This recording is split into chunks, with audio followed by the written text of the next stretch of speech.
Dramática defensa del exintendente de aduanas Claudia Méndez se extiende durante 5 horas en audiencia, que es extendida para el próximo lunes. Cerca de 100 millones de quetzales dejará de percibir el Estado tras anulación del impuesto al cemento, decidido por la Corte de Constitucionalidad. Ministerio Público y Policía Nacional Civil allanan cuartel Matamoros, incluida la celda donde guarda prisión preventiva el expresidente Otto Pérez Molina. Un nuevo bloque parlamentario se gesta en el Congreso de la República, integrado por disidentes del líder y el PP. Asistencia del presidente Alejandro Maldonado a la Asamblea General de las Naciones Unidas está en riesgo luego de la lesión que sufriera. Y en noticias del mundo, gran expectativa ante visita a Cuba del Papa Francisco.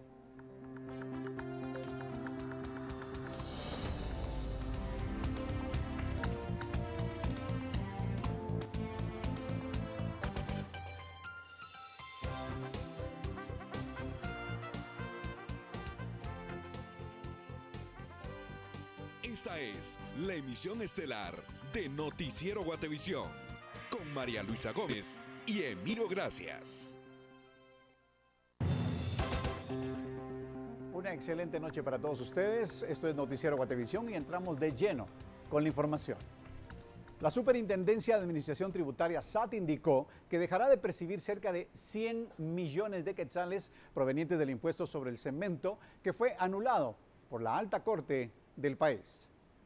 El superintendente de Administración Tributaria, Francisco Rivera, explicó que se dejará de recaudar 30 millones de quetzales por mes, derivado que la Corte de Constitucionalidad resolvió ayer anular los diferentes impuestos que fueron aprobados por los diputados del Congreso en el presupuesto de ingresos y egresos del Estado 2015. En realidad es una situación complicada, pues, porque estamos urgidos de recaudación y en este momento más que todo me referiría al tema del cemento, que tenemos un estimado de 30 millones mensuales.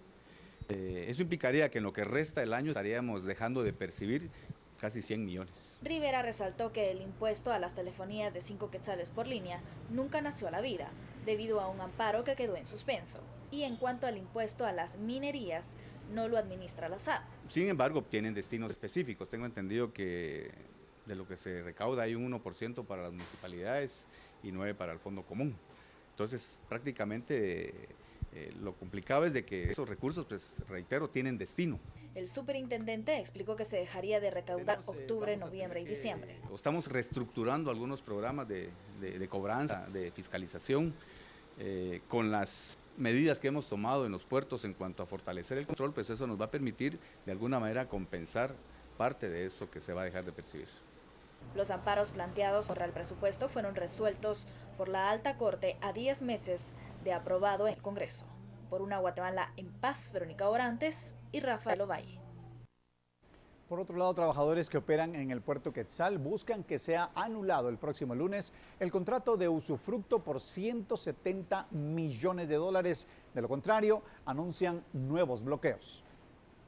El contrato de usufructo de la terminal de contenedores Quetzal por 170 millones de dólares ha causado malestar entre los diferentes actores que operan en el puerto Quetzal, que decidieron bloquear desde el miércoles pasado las importaciones y exportaciones del país en dicho puerto. Una reunión fue sostenida en la Procuraduría General de la Nación para llegar a acuerdos en las peticiones que generan los trabajadores. Entre ellas está en la lista que sea anulado el contrato de usufructo.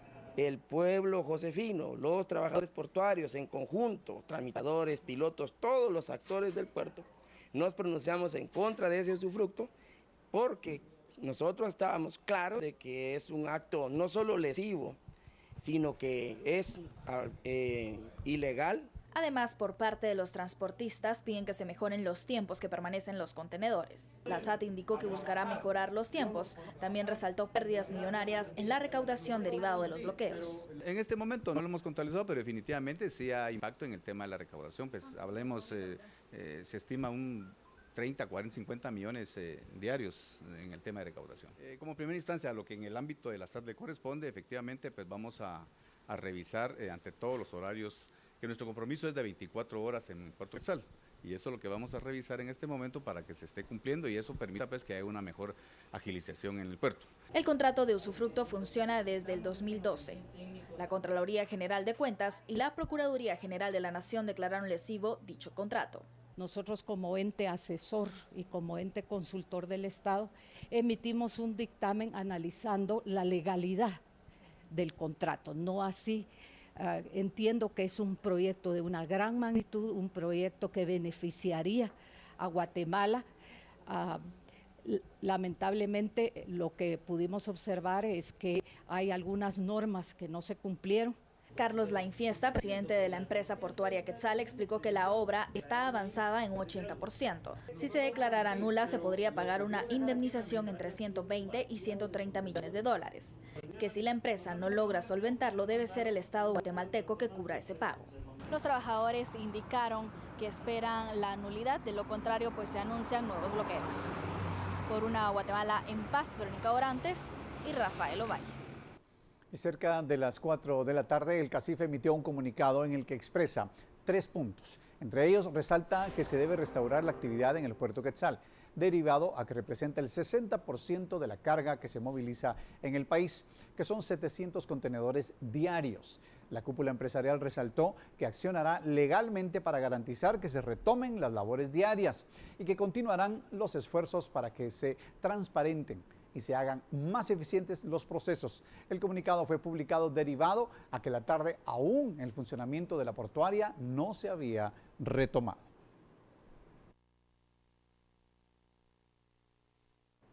A su vez, las promesas de campaña escasamente las podrá cumplir cualquiera de los 2 candidatos que entraron a segunda vuelta.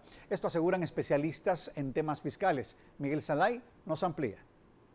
La recaudación tributaria es escasa, la corrupción muy alta y los contrapesos políticos son determinantes para negociar el presupuesto del 2016. Uno de los mayores retos para cualquiera que quede como presidente es financiar las promesas de campaña que a lo largo de meses han hecho a la población. De alguna forma es muy importante que los 2 candidatos que están en contienda actualmente para alcanzar la presidencia tomen en consideración que los pronósticos lo que indican es que cuando ellos, cualquiera que sea el ganador, tome la presidencia, no habrán recursos en las finanzas públicas. Eso quiere decir que la probabilidad de cumplir muchas de las promesas de campaña que han estado realizando es muy limitada, al menos para el siguiente año. La evasión de impuestos es un lastre para las finanzas del Estado y en el problema están involucrados tanto personas individuales como empresas grandes y pequeñas. Una medición que hizo ICEFI y que dimos a conocer en la hoja de ruta preliminar que dimos a conocer recientemente es que solo en materia de evasión del impuesto al valor agregado son aproximadamente 15,000 millones de quetzales los que se dejan de percibir y en materia de impuesto sobre la renta empresarial son aproximadamente entre 6 y 7,000 millones de quetzales. Aunque la recaudación tributaria sea eficiente y se persiga a los evasores, los recursos no se tendrían a disposición inmediatamente, dice el profesional, al menos en el primer año, y adicional a ello, la deuda pública es inevitable, agrega. Absolutamente, de hecho el valor absoluto del aumento de la deuda previsto para el año 2016 en el presupuesto que fue presentado es alrededor de 11,000 millones de quetzales nuevos. No es tan importante, por supuesto que es importante, el valor total de la deuda, que estaría llegando a cerca de 130,000 millones de quetzales. El valor total de la deuda estaría siempre alrededor del 25% del Producto Interno Bruto. Lo más importante es la capacidad real de pagar esa deuda. Según datos del ICEFI, la deuda es equivalente a 2,5 veces más de lo que puede recaudar Guatemala en todo un año. Ya como van las cosas, la proyección de recaudación es únicamente para pagar intereses, concluye el economista. Por una Guatemala en paz, Miguel Salay y Marvin Pérez.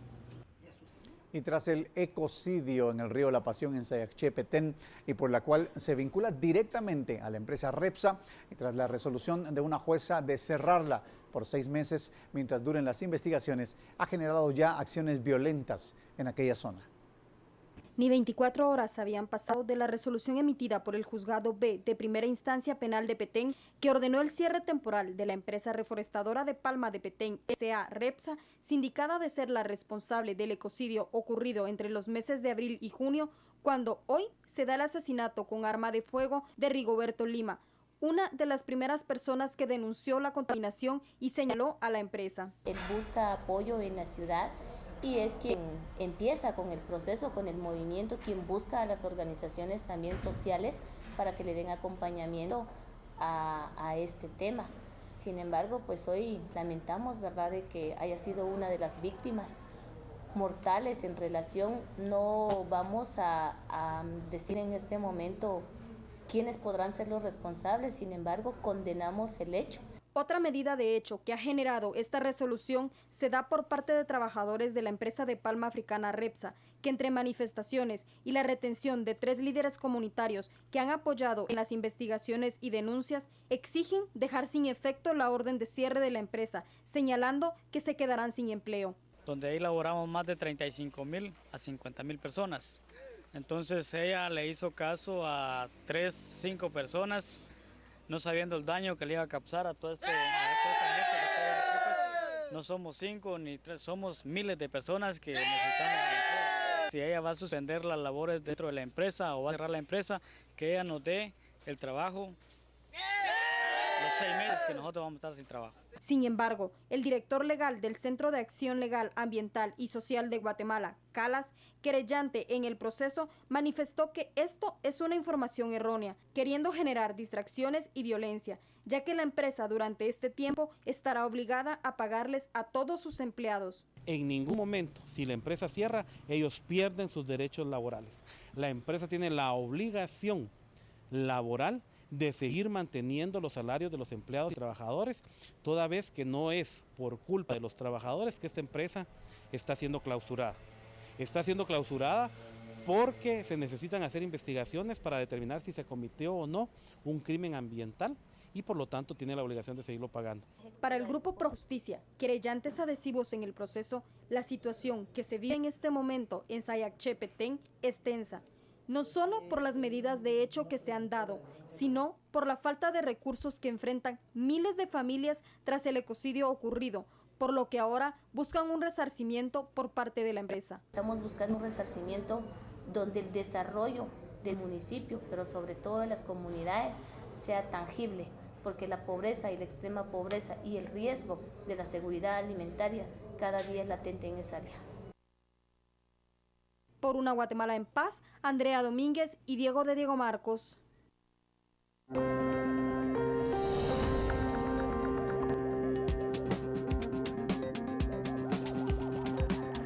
Hacemos pausa comercial, pero al regreso un nuevo bloque se gesta en el Congreso de la República con disidentes del líder y del PP. Con esto volvemos.